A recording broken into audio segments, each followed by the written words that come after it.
vamos começar tudo de novo. Boa noite a todos. Antes que a gente inicie o nosso tema, a nossa reunião pública da noite, não poderia deixar de agradecer a oportunidade do convite de estar aqui em Correias, minha terra natal, que é aqui eu nasci e fui criado. Depois, a gente cresce, fica adulto, nossa vida muda de rumo e a gente normalmente muda da cidade onde a gente nasceu, o bairro, né? Mas então é muito satisfatório estar aqui, né? E tomara que a gente tenha esses 60 minutos, né, agradáveis, que a gente possa aproveitar da melhor forma possível sobre o tema, sobre o capítulo da noite, que é os trabalhadores da última hora, capítulo 20 do Evangelho segundo o Espiritismo. E normalmente, quando a gente pega o Evangelho e começa a folhear, ler uma parábola, ler outra, normalmente a gente tende a traduzir, a interpretar aquela parábola de acordo com o nosso entendimento e às vezes até mesmo de acordo com as nossas necessidades no momento, né? E muitas coisas, às vezes, aquela parábola está falando muito além, muito mais, e a gente às vezes passa por despercebido só depois de uma segunda, terceira, uma quinta leitura da mesma parábola que a gente vai entender, buscar outras mensagens contidas ali naquelas entrelinhas, né? E é o que eu vou tentar fazer hoje com o capítulo 20. Tenho certeza que todo mundo já deve conhecer, já deve ter lido pelo menos algumas vezes aquela passagem, mas hoje a gente vai, né? Eu não quero dizer que eu sou o único que talvez enxerguei e interpretei isso, como eu vou colocar aqui hoje, né, extraído dessa parábola. Muito pelo contrário, até mesmo que dentro das fontes de pesquisa, do estudo que eu fiz para desenvolver esse capítulo, né, eu tirei também, busquei, né, de alguns outros colaboradores da Seara Espírita, que também focou da mesma forma que eu irei focar o tema dessa noite. E existe essa frase, né, que é de um grande pensador, Marcel Proust, que ele diz assim: a verdadeira viagem de descobrimento não consiste em procurar novas paisagens, e sim em ter novos olhos. Talvez esse capítulo de hoje estou convidando para que todos olhem e entendam esse capítulo com novos olhos. E tudo que for falado aqui hoje, nesse capítulo, vou sugerir, né, para que cada um de nós que estamos aqui, a gente utilize tudo que vai ser falado em prol de nós mesmos. Jamais, no momento do que eu posso estar falando, de um tópico que vai estar sendo colocado, algum de nós aqui a gente para e pense assim: puxa, meu vizinho tinha que estar aqui ouvindo isso. Ou então, puxa, isso cabe certinho para o meu marido, ou para o meu filho, ou para o meu cunhado. Não, tudo que vai ser falado aqui, vamos trazer de encontro para a gente, né? Cada um fazendo as suas reflexões, baseado em cima do estudo da noite. Tá ok? Então vamos lá. Eu vou começar fazendo um pequeno desafio. Se eu viro para vocês aqui agora e falo assim: meu amigo Betinho, meu amigo, você quer trabalhar comigo? Eu vou te pagar R$100 para você trabalhar durante o dia, né? Um trabalho nada muito pesado, mas um trabalho razoável. Você para, pensa, né? R$100. se a gente fizer as contas, né? R$100 no dia de trabalho, calculando que a gente trabalha em 26 dias úteis no mês, daria um montante final de R$2.600. Não é nenhum salário, né? Assim, tão expressivo. Mas na média da população, que uma grande parte vive com salário mínimo, não é de se jogar fora. Né, Betinho? Aí o Betinho concorda, como ele já concordou ali. Né? Exatamente. Né? Então o Betinho concorda em trabalhar durante o dia, de 8 da manhã até umas 5 horas da tarde, né? Por R$100. Maravilha. O Betinho mais toda essa fileira que está aqui na frente. Né? Passado algumas horas do início desse trabalho, eu saio e convido mais um tanto de pessoas para trabalhar exatamente na empreiteira que vocês estão. Quando eu chego lá com esse pessoal, aqueles que chegaram na primeira hora vão até ficar satisfeitos porque chegaram mais pessoas, né, para dividir toda aquela mão de obra, aquele trabalho que estão ali. De início eles vão ficar até mais satisfeitos ainda. Puxa, achei que a gente fosse trabalhar sozinho, mas tem mais gente ainda para ajudar. Né? Passaram mais algumas horas, eu convido mais aquele pessoal do meio ali, né, para ir trabalhar com esse grupo que eu formei, oferecendo os mesmos R$100. Então se passaram a primeira hora, que foi essa primeira turma, uma terceira hora, que foi o pessoal ali do meio, uma quinta hora, que foi aquele pessoal lá de trás, uma 10ª hora, né? Quase que já no final do expediente, vamos dizer assim, eu ainda convido mais pessoas para ajudar naquelas tarefas. As pessoas concordam em receber o que foi tratado. Até aí tudo bem? Agora eu quero colocar uma situação que a gente vai fazer uma analogia exatamente com essa historinha que eu comecei aqui agora, comparado a uma situação que, vamos supor, você compra um carro lindo, maravilhoso, 0 km, aquele carro que você entra, você sente aquele cheirinho de carro novo, muito bom, né? E você pagou X por aquele carro, você está feliz na vida, né? Você conseguiu realizar um sonho seu, comprou um carro 0 km, novinho, chegou em casa, aquela felicidade, mas no dia seguinte você descobre que o teu vizinho, ele comprou um carro melhor que o seu pelo mesmo valor que você pagou. Acabou a tua felicidade.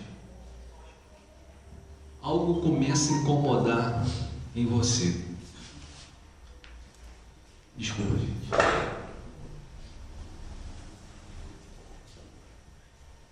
Você viu que o teu vizinho conseguiu um carro melhor que o seu e pelo mesmo preço que você pagou, mesma quantia em dinheiro.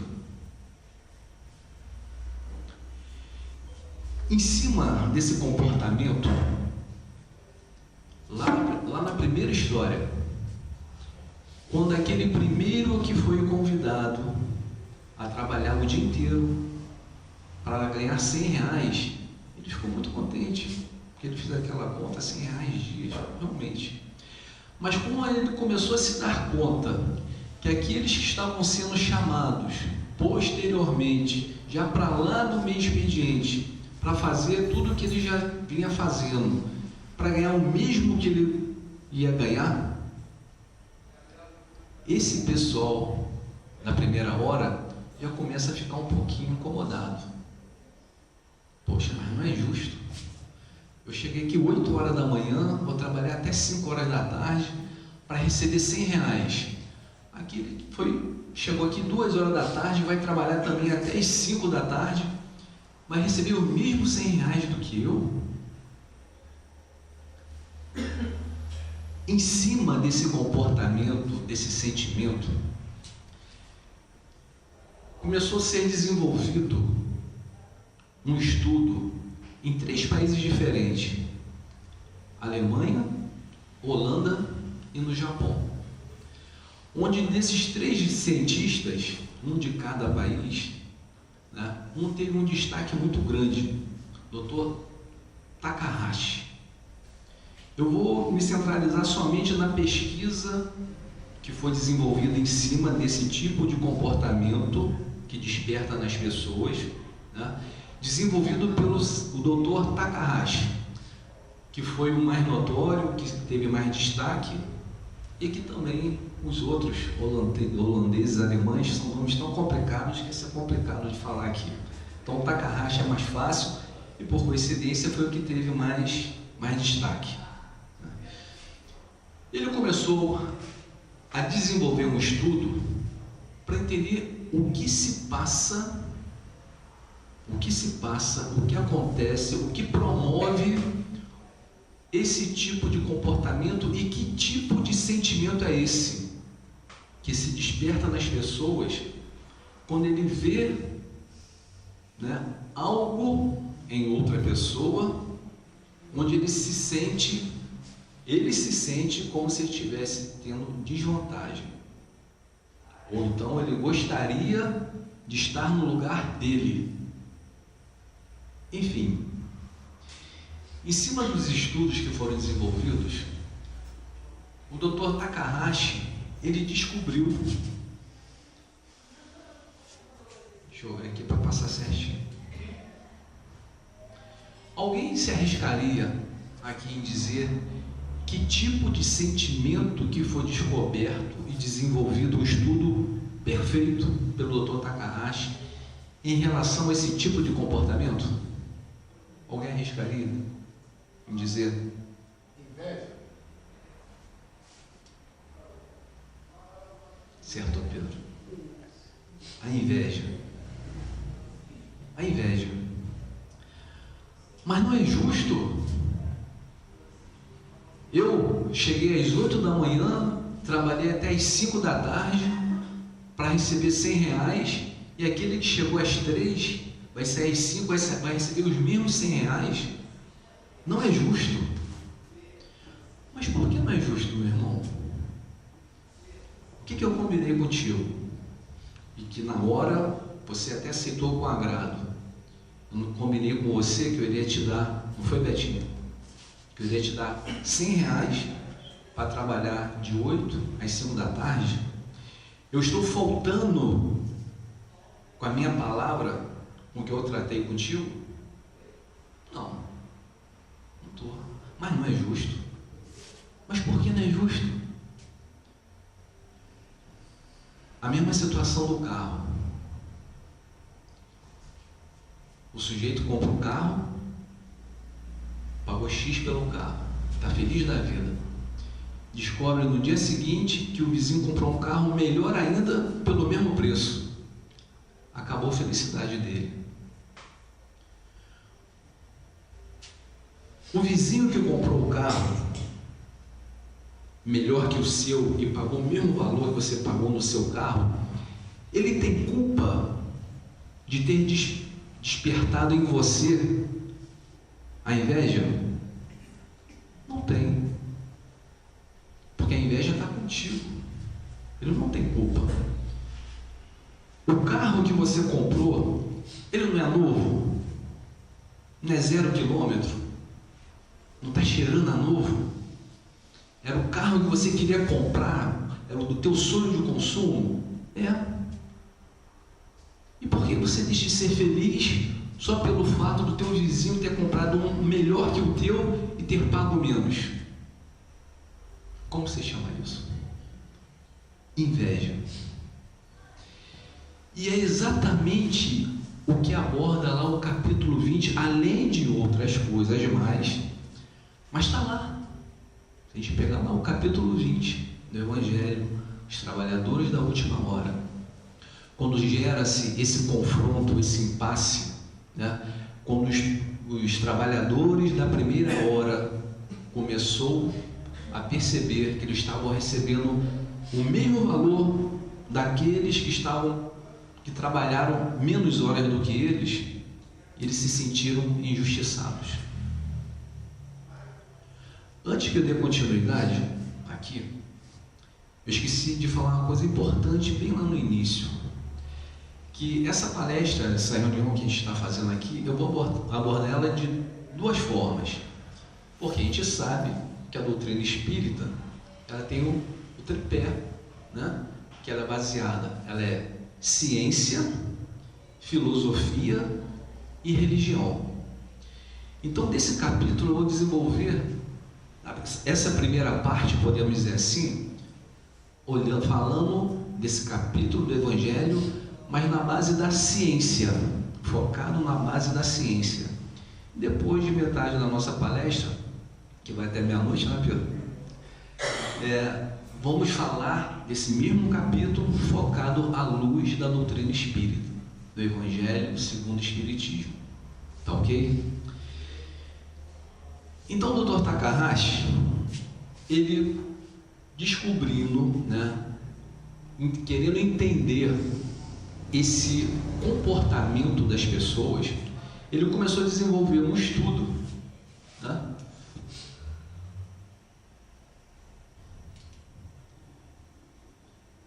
E que em cima desse estudo, ele começa a fazer várias colocações interessantes. Por que você acha que merece mais?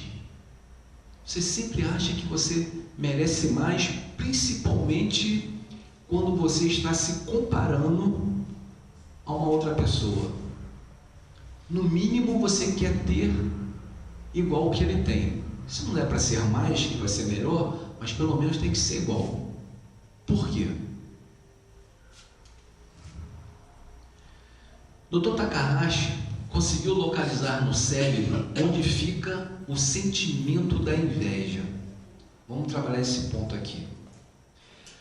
Dr. Takahashi, antes dele, a maior dificuldade que ele teve para desenvolver esse estudo, né, para entender melhor esse sentimento, tá, que é uma doença, não é uma característica, não é um caracteres, não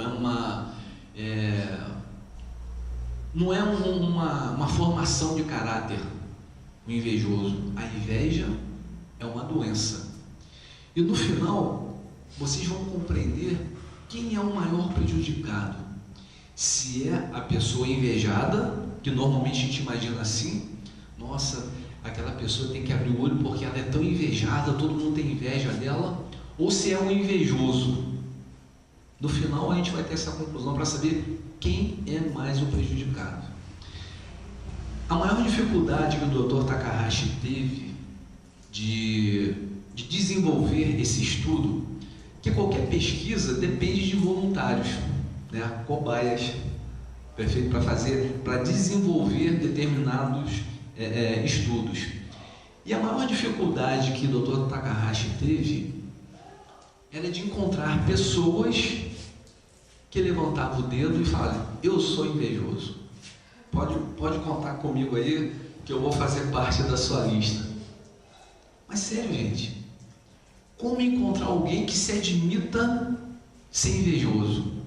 Essa foi a maior dificuldade dele poder reunir um número mínimo de pessoas para poder fazer comparações, pesquisas e desenvolver o estudo. E o Dr. Takahashi descobriu que no nosso cérebro,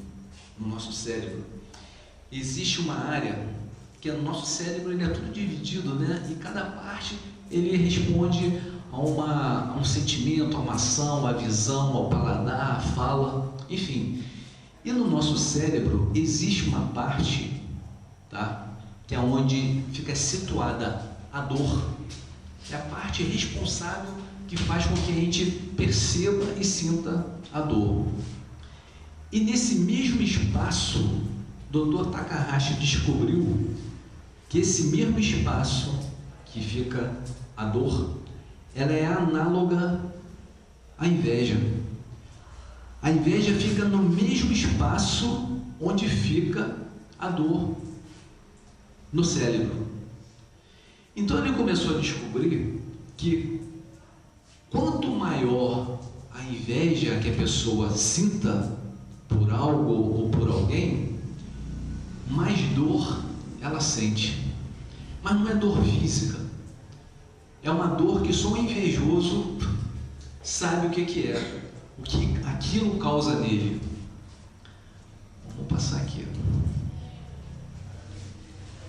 Então, fica numa localização análoga da dor. Tá? Então, vamos começar a fazer. Isso aqui é um quebra-cabeça. Tá? Primeira parte, importante. Ele descobriu que a inveja e a dor estão análogas no mesmo espaço no cérebro. Então, a inveja e a dor estão na mesma região. Quando você é tomado pela inveja, você sofre, sem saber que está sofrendo, sem perceber que o mal-estar, o desequilíbrio que você está tendo, está sendo motivado e causado pela inveja. Você está sofrendo. É uma dor sentida, não é uma dor doída. Dá para entender? É uma dor sentida. Se esse sofrimento tiver uma intensidade significativa, você ativa a área da agressividade. Se esse sentimento está de uma forma descontrolada, descompensada em você, você passa a ser até mesmo uma pessoa agressiva. Quando você ativa a área da agressividade, você tem o impulso de machucar o causador da inveja. Não é mais ou menos assim? Quando você tem essa área, né, de agressividade, né, alterada por esse sentimento em grande demasia que é a inveja, você desenvolve o impulso de machucar aquela pessoa que te causa inveja. Às vezes a pessoa chega perto de você para te contar uma coisa boa, mas você tem essa doença. O que era para você estar achando lindo, maravilhoso, parabenizando a pessoa, por dentro aquilo está te fazendo mal, porque você gostaria de estar no lugar dela. Você gostaria de estar no lugar dela. Por mais que você não queira expressar isso diretamente para a pessoa, mas é difícil de disfarçar. Você vai dar aquele sorriso amarelo, vai dar um abraço frio, um cumprimento que a mão não aperta.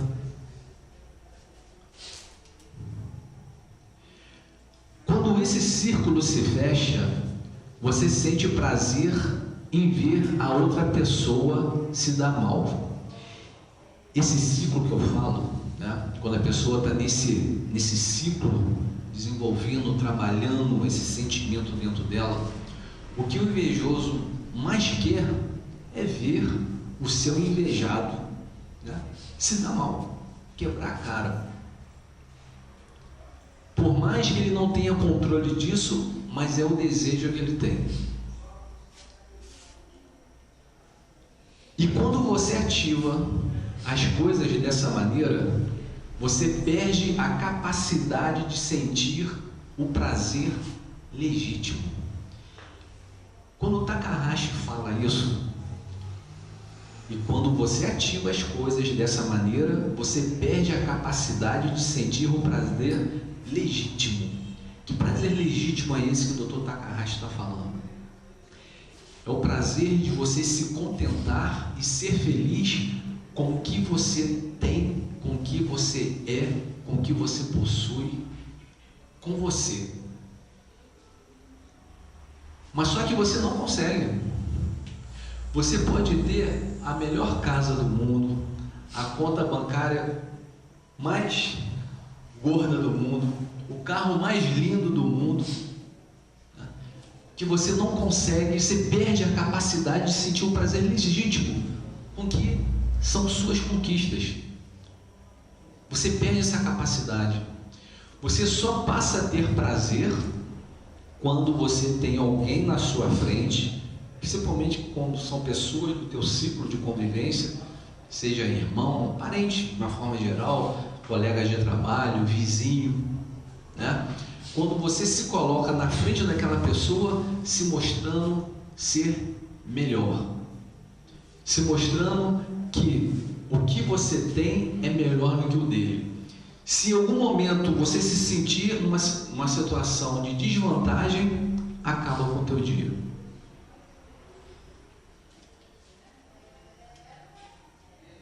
Gente, se vocês acharem que eu estou exagerando, tá? Eu passo para vocês a fonte de consulta. Tá tudo lá. Isso não são ideias minhas, mas baseado num livro de pesquisa científica, associada à nossa doutrina, que é ciência, filosofia e religião. E quando a gente estuda e lê lá o capítulo 20, completo, ele é completo, você vai ver que a inveja está ali entre linhas. Alguém aqui conhece essa fábula do vagalume e da serpente? Ninguém nunca ouviu? Não?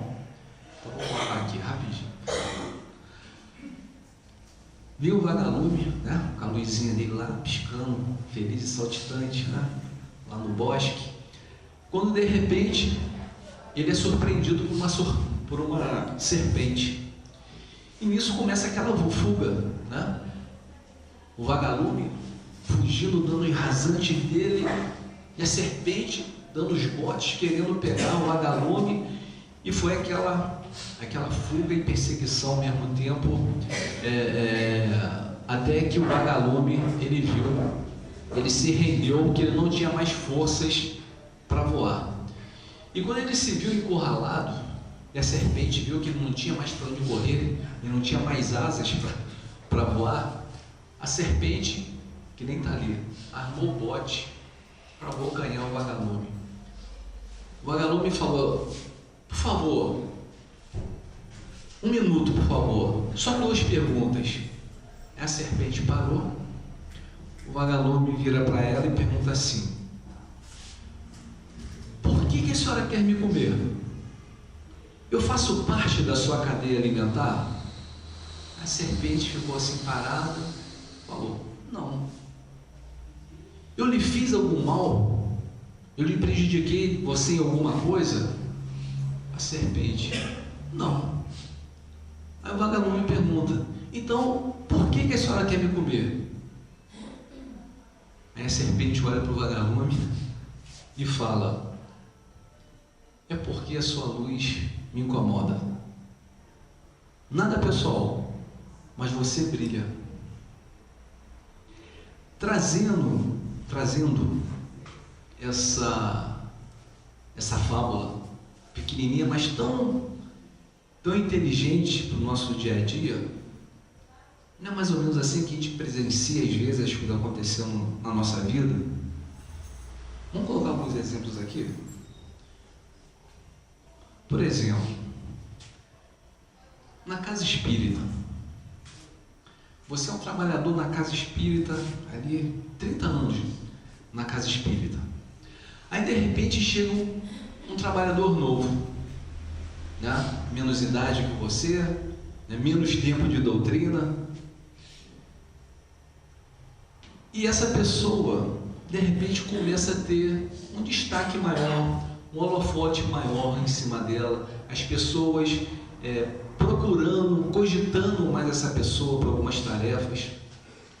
Você que está na casa há mais tempo, se você for um invejoso, você vai se sentir incomodado. Poxa, como é que pode? Eu tenho 50 anos de doutrina, só nessa casa eu me dediquei até agora mais de 30 anos. Pô, o sujeito chega aqui, ele chama a atenção de todo mundo quer que o cara fale, o cara já está numa reunião mediúnica e já é aplicador de passe, e eu estou 30 anos aqui. Aí a gente fazer aquela analogia que nem lá na frente, lá no início da nossa palestra. Mas vem cá, você que está há 30 anos e ele que chegou agora, o fato de repente dele ser um bom trabalhador numa reunião mediúnica, ele te fez alguma coisa? Não. O fato de repente dele chegou agora na casa, mas já ser um dos palestrantes mais cogitados, qual o mal nisso? Nenhum. O fato dele ser a pessoa talvez mais procurada, as pessoas querem conversar com ele, ele te fez algo? Ele te causou? Ele te prejudicou em alguma coisa? Não. Mas a luz dele me incomoda. É exatamente isso aqui. Mas aí, gente, eu peguei esse exemplo, tá? Porque isso é no trabalho, né? É na vizinhança, teu vizinho, é dentro da família e por aí afora. Mas ninguém admite que tem inveja. Coitado do Dr. Takahashi.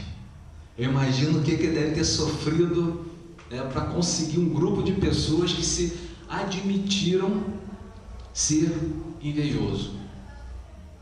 Ele falando, ele dando a declaração, você pô, realmente deve ter sido difícil. Sabe por quê, gente? Olha só, é muito comum, às vezes, a gente ter algum problema e ter aquela pessoa mais próxima, de repente um amigo, um primo, um irmão, um pai, uma mãe, até pai e mãe, né? São as pessoas que a gente tem mais crédito. Quando a gente está passando por alguma dificuldade, algum problema, não é normal, poxa mãe, ô pai, ô meu irmão mais velho, né? Pô, aconteceu isso, isso e isso, eu estou vivendo isso, isso e isso, seja lá o problema financeiro, amoroso ou profissional, a gente sempre procura alguém para desabafar quando a gente tem algum problema. Agora, procura alguma pessoa que sinta inveja e que vai procurar um confidente dele e ele vai se abrir para aquele amigo e falar, cara, eu cheguei à conclusão que eu sou um cara invejoso. Não vai. Não vai. Por quê?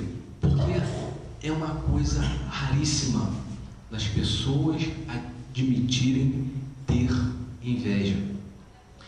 E se o invejoso soubesse, né, a problemática que ele desenvolve dentro dele de sentimento de culpa, porque o invejoso ele sofre,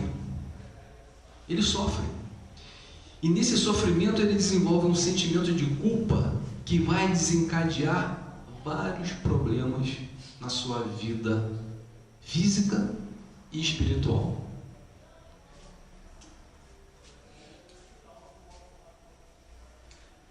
A inveja é uma doença. Desejo-te as melhoras. Gente, isso aqui é sério. Isso aqui é um estudo científico. Não foi fulano, ciclano que acha que pode acontecer isso, deve acontecer. Não, são dados científicos. Estudos desenvolvidos no Japão, na Alemanha e na Holanda. Eu só estou usando aqui o Dr. Takahashi porque é mais fácil falar o nome dele, tá? Que teria muito mais coisas dentro dessa fonte de pesquisa que eu fiz para trazer, mas com certeza o que eu trouxe vai ser o suficiente para a gente.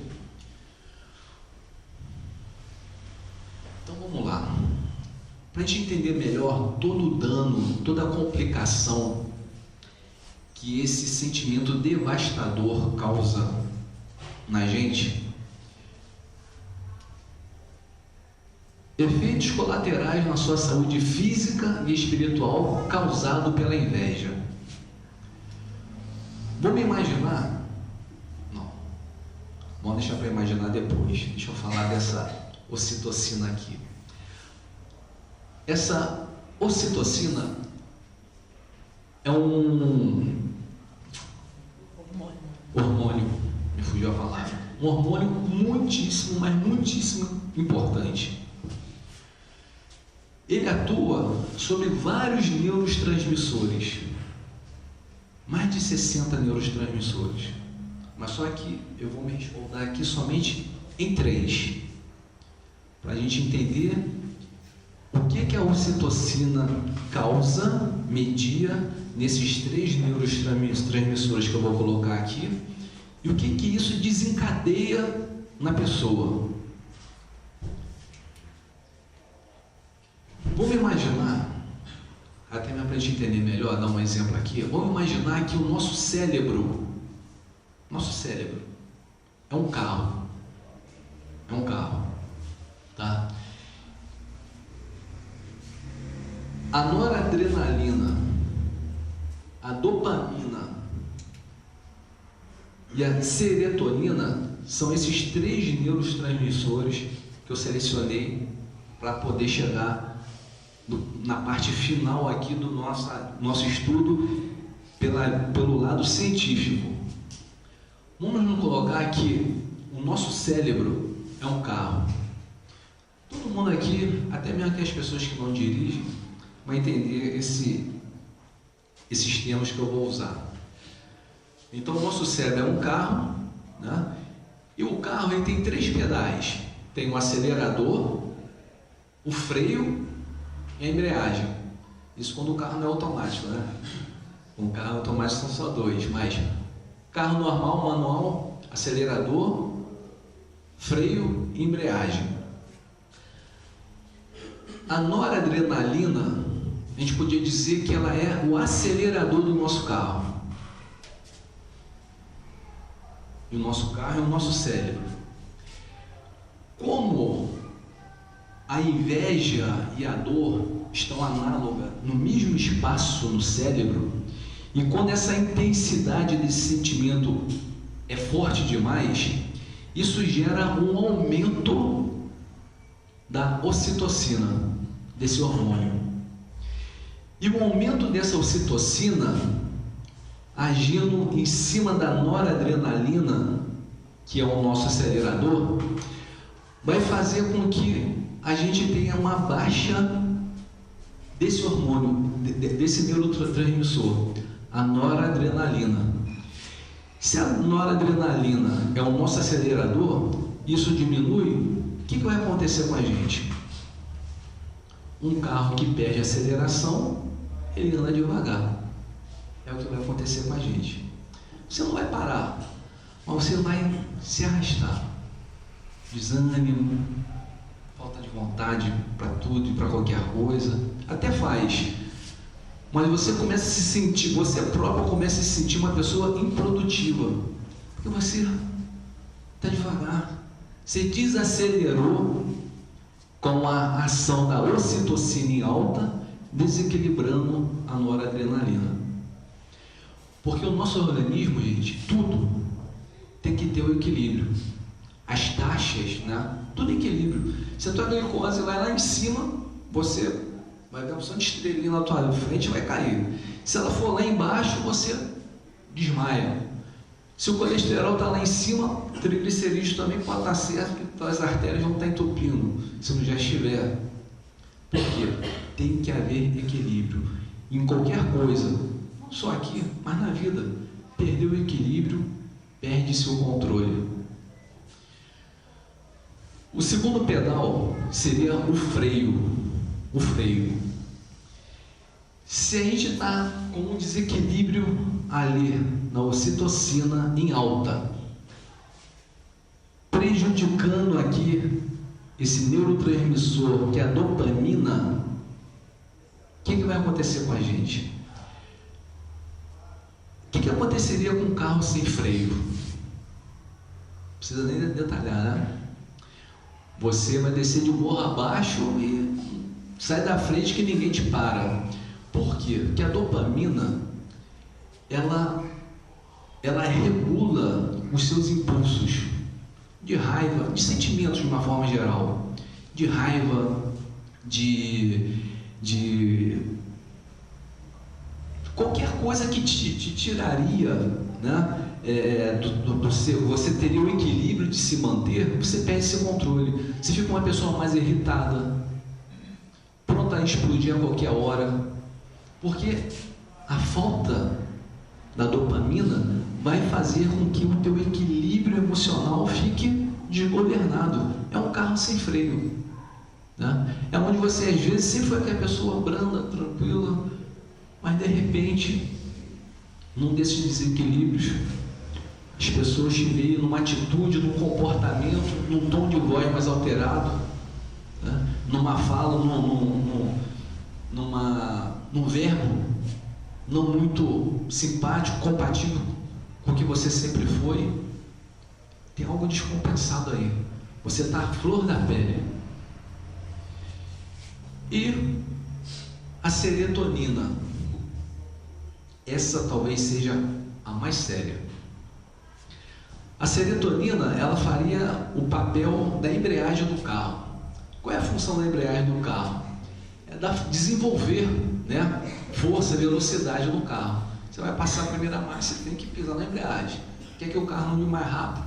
Pisa na embreagem. Segunda, terceira, quarta, e o carro vai desenvolvendo. Se você está com a tua ocitocina em alta e a tua serotonina, que é o que te dá força para viver, para fazer acontecer, está em baixa, sabe o que vai acontecer contigo? Nada. Nada que eu digo no sentido, gente, de não querer fazer nada.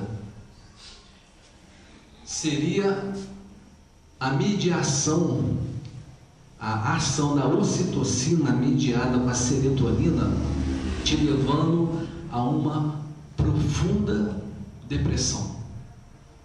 Profunda depressão. Mas não é aquela depressão que você olha para o sujeito e ele está trancado dentro do quarto, embaixo das cobertas, janela fechada, um dia lindo lá fora, ele no escuro, no quarto, sem querer falar com nada e com ninguém. Não é esse tipo de depressão. A depressão com a baixa da serotonina, mediada pela alta da ocitocina, vai ser aquela pessoa que você olha para ela, mas a última coisa que ela vai passar para você é que ela está em depressão. Ela conversa contigo normalmente, né? Enfim, você pode pensar em tudo, menos que aquela pessoa está em depressão. Ela não é visível, porque quando você tem uma pessoa na família, amigo, uma pessoa próxima, e que está realmente com uma depressão, aquela notória, é fácil de você, ela não precisa nem pedir socorro, porque você está vendo, né? Não, fulano não está bem, a gente tem que correr com ela, tem que levar ela no médico, tem que estar próximo dela, enfim, né? Mas a depressão mediada pela serotonina, ela não é visível, ela é sentida apenas pela pessoa depressiva, sem dar sinais. Por isso que não é muito difícil você encontrar com uma pessoa hoje, tomar um cafezinho com ela na esquina, na padaria, trocar algumas ideias e pela situação dessa mediação pela serotonina, ela não é visível, você não sabe o vazio que aquele companheiro está ali conversando contigo normalmente está. No dia seguinte, teu telefone toca, uma pessoa mais próxima te encontra, bate na tua porta e fala: Rogério, sabe o fulano de tal? Sei, cara, tive com ele ontem. Ele se suicidou. Se suicidou. Aí vem aquele suicídio. Não pode. Como? Como se suicidou? Tive com ele ontem, estava bem, rindo, brincando, né? Tomamos café, relembrando o nosso tempo de colégio. Enfim, tivemos quase 1 hora de conversa. Como? Está aqui. Agora, gente, vamos deixar bem claro, não vamos generalizar, achar que toda pessoa que se suicida é invejoso. Não é isso. Isso aqui é um dos fatores de desencadeamento que pode levar a pessoa a um ato desse pela depressão mediada da alta da ocitocina com a baixa da serotonina. Então, gente, a gente para pensar assim. Lembra aquela frasezinha que eu li lá na frente? Para eu não ter que voltar no vídeo todo, que eu acho que vai demorar muito, eu tenho ela impressa aqui. Vou ler ela de novo. A verdadeira viagem de descobrimento não consiste em procurar novas paisagens, e sim em ter novos olhos. Quem diria, né? Que um dia eu fosse lá no GEAL para ouvir sobre o capítulo 20 dos trabalhadores da última hora, e eu fosse ouvir algo tão diferente. Não só o capítulo 20, como vários outros capítulos, quando lido, interpretado, esmiuçado, você vai encontrar várias coisas que vêm de encontro, né, com essa doutrina que nos completa e que tem essa visão tripla: ciência, filosofia e religião, que a gente ainda vai falar, tá, Pedro? Até meia-noite dá tempo.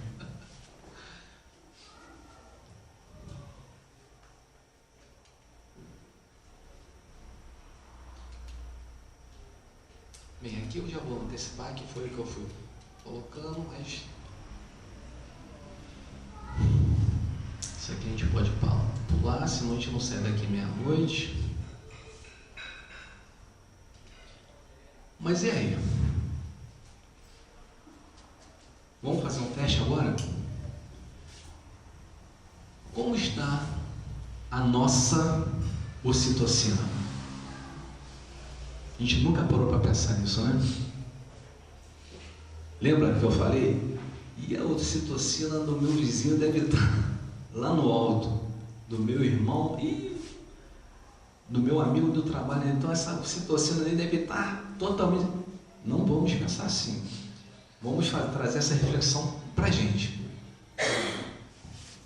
Vamos fazer um teste aqui, rápido, para a gente ter uma noção de como é que está a nossa ocitocina. Ainda mais nos dias de hoje, que tudo é colocado em Facebook, né? A gente, querendo ou não, a gente tem acesso às informações da vida particular de todo mundo, porque é natural, é momento, né? Todo mundo posta tudo e a gente só vê felicidade. Ninguém posta foto chorando, né? Sentindo dor. Se bem que tem uns masoquistas que às vezes está internado, tira fotografia lá no leito de hospital, né? Tomando sangue, enfim. Mas na maioria das vezes a gente está sempre postando, né, fotos bonitas. Então vamos fazer um teste. Se você está de frente lá no teu computador, lá no Facebook, aí você vê lá uma postagem da tua amiga, né, fazendo um cruzeiro maravilhoso, né, tá lá bem lá na frente do navio, toda, né, à vontade, pegando sol, de óculos escuros, chapéu. Está lá, passando lá pelas Ilhas Canárias, enfim, né? A gente pode visualizar o destino que for. Você olha aquela cena, mas vamos ser sinceros, gente.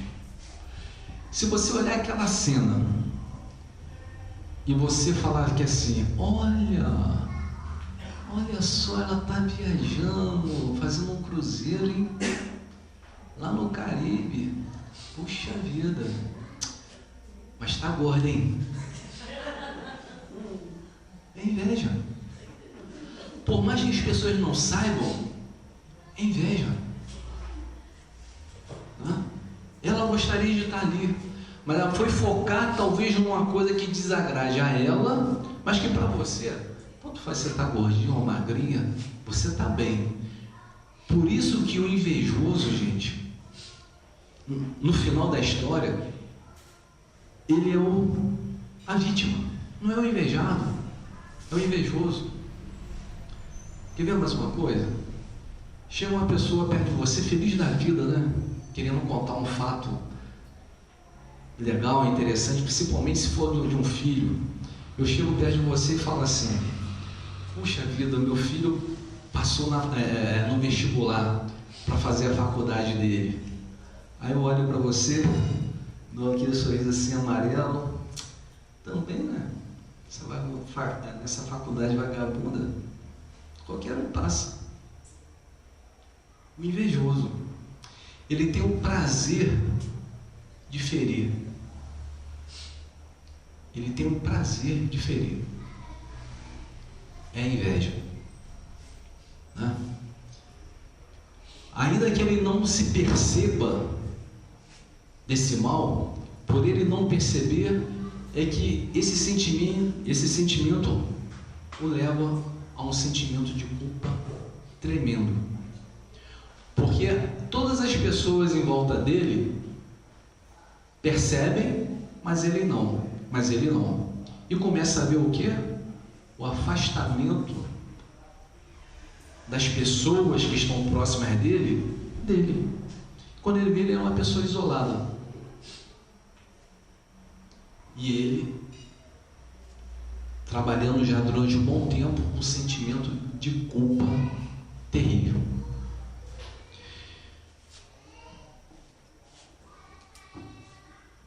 Tem cura? Como combater esse mal dentro de você? Tem que ter cura. Nós não fomos criados por Deus com essa inteligência suprema, causa primária de todas as coisas, para a gente cultivar esse sentimento dentro da gente. Ainda que a gente possa passar por um período com esse tipo de comportamento, mas a gente só persiste nele se a gente quiser. Pronto. Mas eu não consigo. Consegue?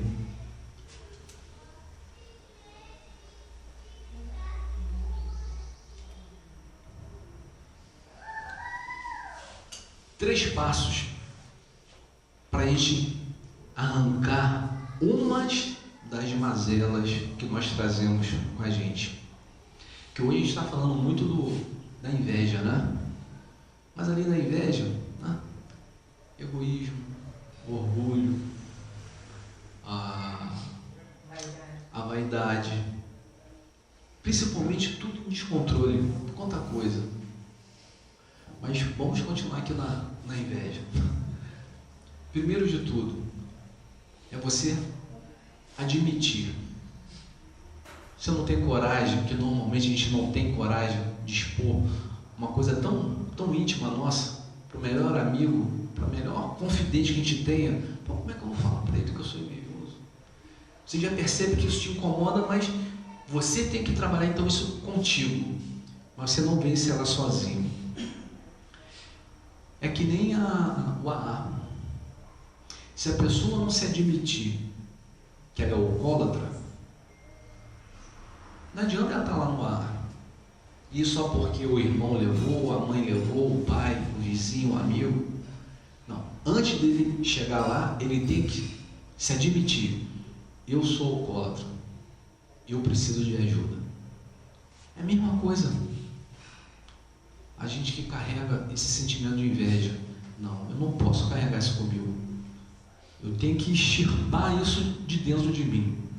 É admitir. Primeiro passo. O segundo passo, pedir ajuda. Mas aqui que você vai pedir ajuda, né? Como eu falei, se é uma coisa que te envergonha você próprio, né? A gente tem que acreditar que acima de nós existe uma força poderosa que se chama Deus.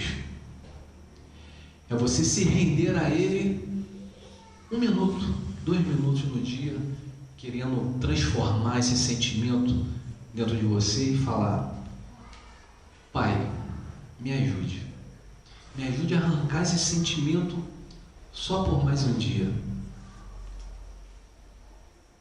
No AA não é assim? Por mais um dia. Estou sóbrio por mais um dia. Por mais um dia, por mais um dia. E aqui não é diferente. Nas nossas orações diárias, né? Matinais. Pai, me ajude.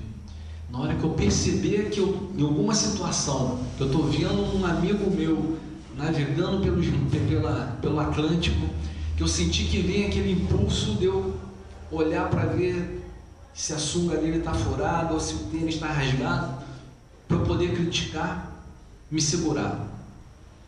Se segura, poda. Não deixa aquilo fluir. Por mais um dia, e você vence. Da mesma forma que você vai vencer o orgulho, o egoísmo, são as mazelas que a gente traz.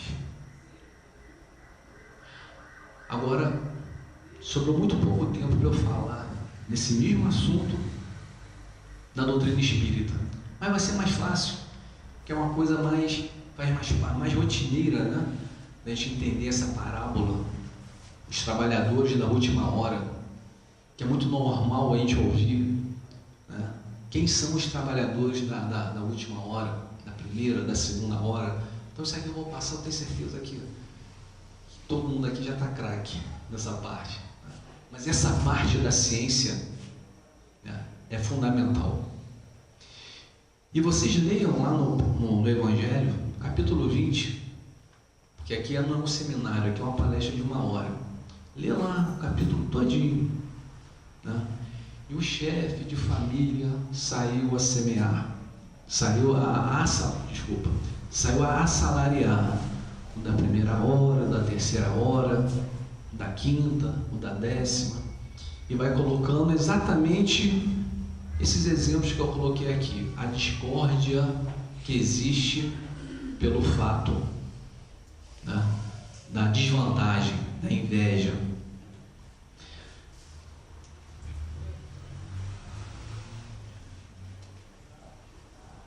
Agora, transportando-se esta parábola para o campo da espiritualidade, o ensino não se perde, pelo contrário, destaca-se ainda mais.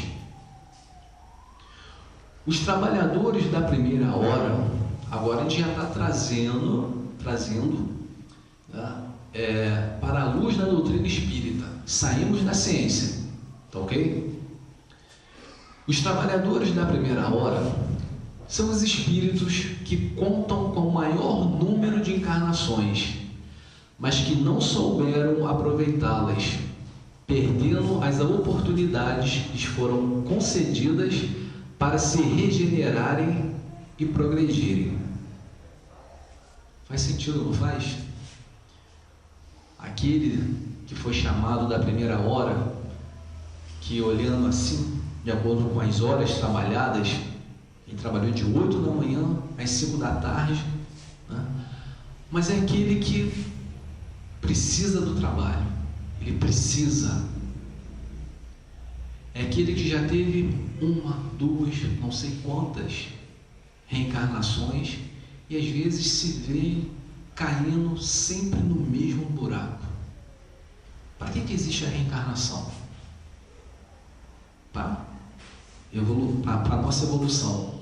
E quantas vezes nós vamos reencarnar para a gente poder voar, dar voos mais altos, se a gente continuar caindo sempre nos nossos mesmos erros? Quem sabe que esses trabalhadores da primeira hora não são aqueles que trabalharam um pouco a inveja, o orgulho, precisam trabalhar muito para que a gente possa sair desta um pouco melhor do que da última. Aí vem aqui, ó. Os trabalhadores contratados posteriormente simbolizam os espíritos que foram gerados há menos tempo, mas que, fazendo melhor uso do livre-arbítrio, caminhando em linha reta, sem se perderem por atalhos e desvios, lograram em apenas algumas existências o progresso que outros tardaram a realizar. O fato de eu ter, não vou falar a idade física, mas a idade espiritual, que é difícil de adivinhar, mas temos a certeza, espíritos imortais que somos, de termos chegado até aqui, nesse estágio. Nós já tivemos algumas dezenas de reencarnações, não tenha dúvida disso. Mas o fato de eu ter reencarnado 20 vezes e o Betinho, meu amigo, 5, isso não quer dizer que eu esteja melhor que ele. Não quer dizer nada.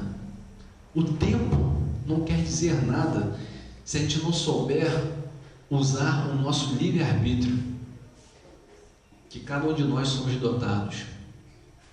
Se eu souber usar meu livre-arbítrio, caminhando em linha reta, sem perder por atalhos e desvios, lograr em apenas algumas existências o progresso que outros tardaram a realizar, é mérito meu esforço. Eu não sou preferido por Deus, mas isso aqui vai mais prontinho. Não, perante Deus nós somos iguais, somos todos criados iguais. Agora, cada um é dado conforme o seu plantio. O que a gente está plantando? Como é que está a minha ocitocina? Como é que está esse sentimento devastador, que é uma doença, né, uma caractéria de personalidade? Será que eu sou uma pessoa mais caridosa, mais bacana, sem ouvir? Tem olhos para ver, mão de estender? É isso. Ah, mas eu cheguei aqui primeiro, eu estou aqui há muito mais tempo, aqui nessa terra. Não sei quantas vezes eu já vim parar aqui. Ele veio pela primeira vez, já está indo lá para o mundo de regeneração e ainda vai continuar. Mérito dele. Não? De mais ninguém. Mérito dele.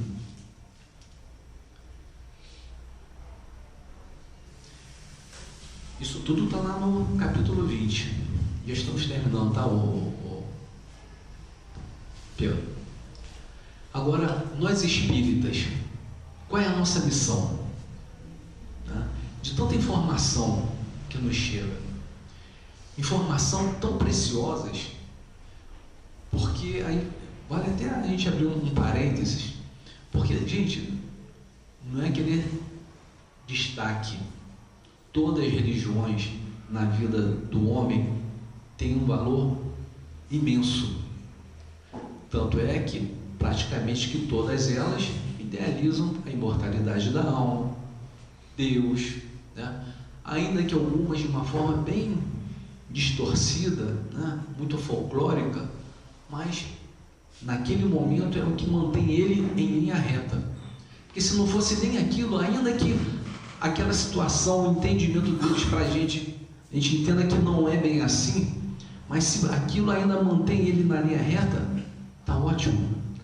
Até que a verdade mais lá na frente, com a sua maturidade espiritual, ele consiga enxergar coisas que hoje ele não consegue.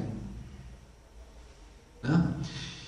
E nós, quando estamos aqui, espíritos encarnados, nos dizendo espíritas, tendo acesso a todas as informações que o mundo espiritual nos traz, e a nossa responsabilidade? A não ser que alguém tenha dúvida, né, dos preceitos básicos da doutrina, que somos imortais, da reencarnação, da comunicabilidade dos espíritos, da pluralidade dos mundos habitados. Né? Se não tem dúvida, e aí? A responsabilidade aumenta. Aí lá no Evangelho está escrito assim, missão dos espíritas: ides pregar o dogma novo da reencarnação e da elevação dos espíritos, segundo o bom ou o mau desempenho de suas missões e a maneira por que suportaram as suas provas terrenas. Quantas pessoas a gente vê chegando até a gente, e até mesmo a gente vê até as pessoas sofridas, cansadas. Quem não tem problema? O problema faz parte desse nosso mundo, né? A gente vive um dia bem, um dia feliz, outro mais ou menos, outro chorando, outro sentindo dor, depois clareio, né? A gente não está no mundo para ser feliz para sempre. Nós estamos fadados à felicidade, mas ainda não vivemos num mundo de felicidade, apesar de ter, mas os problemas são grandes. Mas quando a gente tem, né? Eu já falo independente de religião, né? Quando a gente tem uma fé alicerçada, né, em bases sólidas, venham ventos, venham as enchentes, o vento pode soprar forte, ventanias, raios, trovões, a gente vai estar ali firme, firme. E a doutrina espírita nos traz uma bagagem tão grande, tão consoladora, para a gente entender todas essas diversidades de situações, que nos deixa em nossas mãos um compromisso realmente muito grande. Trabalhadores da última hora. Assim, os últimos serão os primeiros, e os primeiros serão os últimos. Pois muitos são os chamados, mas poucos os escolhidos. Que a gente possa, gente, nesse finalzinho, baseado lá no Evangelho segundo Mateus, no Evangelho segundo o Espiritismo, tirado lá de Mateus, capítulo 20, tá? Muitos são chamados, poucos são escolhidos. Normalmente, esses poucos escolhidos são aqueles da última hora, que teve um andar mais reto, teve um livre-arbítrio muito melhor utilizado, que soube ouvir mais, que ajudou mais, que exerceu mais a caridade, que cultivou mais a indulgência, foi uma pessoa mais resignada nas horas difíceis, para que a gente possa ter o acesso ao reino dos céus. E ter acesso a esse reino dos céus, a gente não precisa desencarnar, não. A gente pode ter esse reino dos céus aqui. Basta você olhar, fazer uma introspecção íntima, ver quem você é, o que você faz, o que você fala, teus sentimentos, o que tem que ser melhorado, né? E aqueles, muitos são chamados, mas poucos escolhidos, porque muitos somos nós que desperdiçamos o nosso tempo. Ainda que a gente possa trazer uma cultura da imortalidade da alma, mas temos que cultivar o conhecimento que estamos fadados para o progresso e sermos felizes. Felizes. É uma responsabilidade que cada um de nós temos nas nossas mãos, tá? Você com a sua, eu com a minha. Obviamente, a gente vê um irmão com mais dificuldade, a gente vai dar uma força, dar uma palavra amiga, um conselho, né? Mas a responsabilidade maior é a nossa. Eu espero poder ter podido contribuir um pouquinho com a noite de hoje. Ultrapassei um pouquinho a hora, né, Pedro? Você falou que era até meia-noite, ou foi até meia-noite e 10, tá? Mas muito obrigado pela oportunidade e até uma próxima, ok? Quando eu comecei a